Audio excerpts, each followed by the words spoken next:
Débora Bergamasco, vamos voltar a falar das eleições na Colômbia agora, com entrevista importante. A gente recebe mais uma vez na tela da CNN Flávia Loss, professora de Relações Internacionais no Instituto Mauá de Tecnologia. Professora, muito bem-vinda, sempre um prazer recebê-la aqui.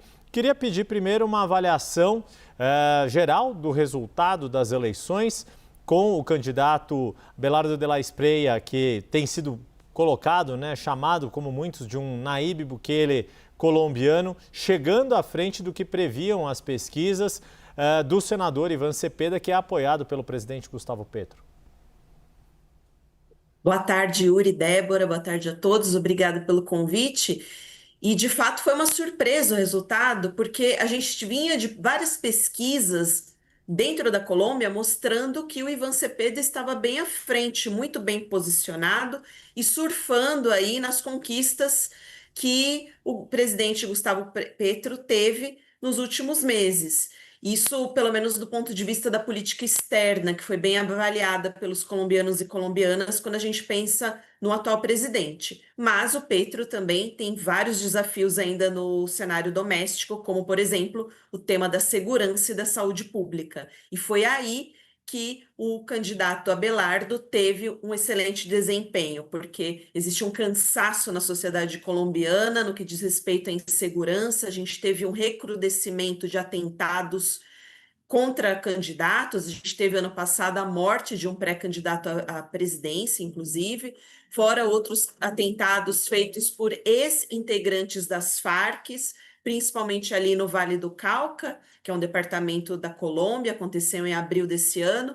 Então, como o Abelardo tem um discurso muito mais, como você colocou, Yuri, voltado para o que a gente chama de um buquelismo, né? Quase já uma corrente política, mas um discurso muito duro contra a violência, muito mais alinhado a uma extrema-direita, ele teve aí uma excelente colocação no primeiro turno ontem.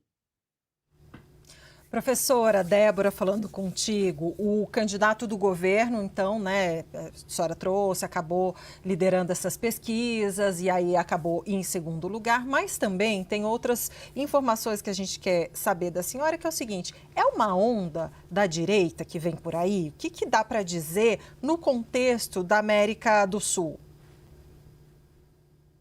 É o que a gente vem observando, Débora. A gente tem aí vários candidatos que se colocaram, alguns foram eleitos, como no exemplo do Brasil, de um cansaço da população com os discursos mais moderados, seja a esquerda ou seja a direita. A direita tradicional também tem perdido muito. No caso da Colômbia, a gente tinha uma candidata de uma direita moderada, mais tranquila, digamos assim, que é a Paloma. Ela vem aí de uma linha e do mesmo partido do ex-presidente Álvaro Uribe, e mesmo assim ela não obteve uma boa colocação na eleição de ontem, pelo contrário, foi até muito criticada, além de receber poucos votos. Então, não é isso. O que a gente vê é que é uma insatisfação muito grande da população, que tem aí uma aversão a discursos mais moderados. Com o agravamento da violência, a gente tem visto essa tendência em outros países, inclusive no Brasil. Essa insatisfação acaba levando o eleitorado para discursos mais radicais e que muitas vezes têm soluções mágicas. É isso que a gente fica mais preocupado.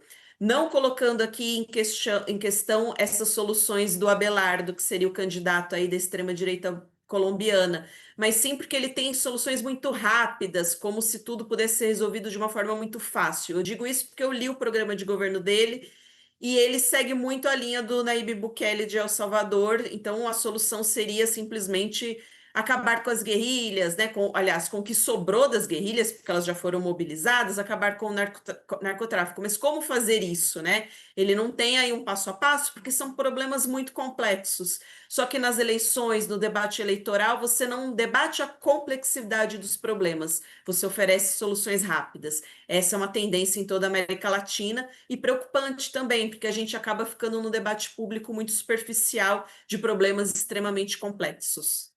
Professor, agora eu queria colocar uma questão que foi essas declarações que contestaram o resultado do primeiro turno, primeiro da parte do próprio presidente Gustavo Petro, depois o candidato que ele apoia, Iván Cepeda, questionou, depois voltou atrás e, em resposta, Abelardo de la Espriella falou em colocar o Exército para garantir o respeito ao resultado das urnas. Como é que a senhora viu essas declarações e qual é o risco real de que, a depender do resultado do segundo turno, haja uma contestação mais forte ou algum tipo de questionamento sobre a lisura do processo eleitoral?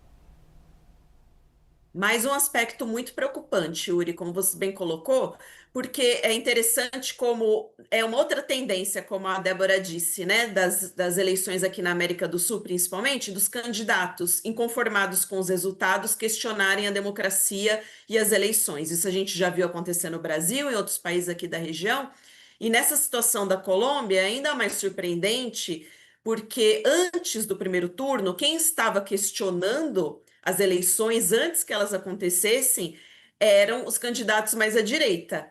Então, teve sim questionamentos, inclusive até a OEA foi questionada antes do início do pleito, porque teoricamente haveria um favorecimento do Gustavo Petro, obviamente, para o seu candidato. Então, ele foi acusado de usar a máquina estatal para favorecer Ivan Cepeda.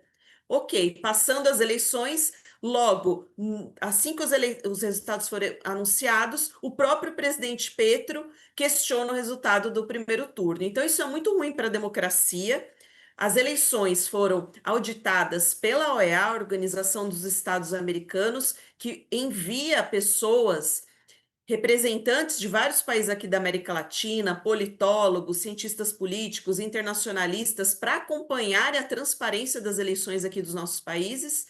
Então, esse tipo de dúvida, quando é colocada, ela não prejudica só aquela eleição específica, mas sim a democracia como um todo. É muito ruim quando isso acontece, ainda mais num cenário como o colombiano, que a gente tem violência política. A gente teve alguns atentados ocorrendo em abril desse ano mesmo.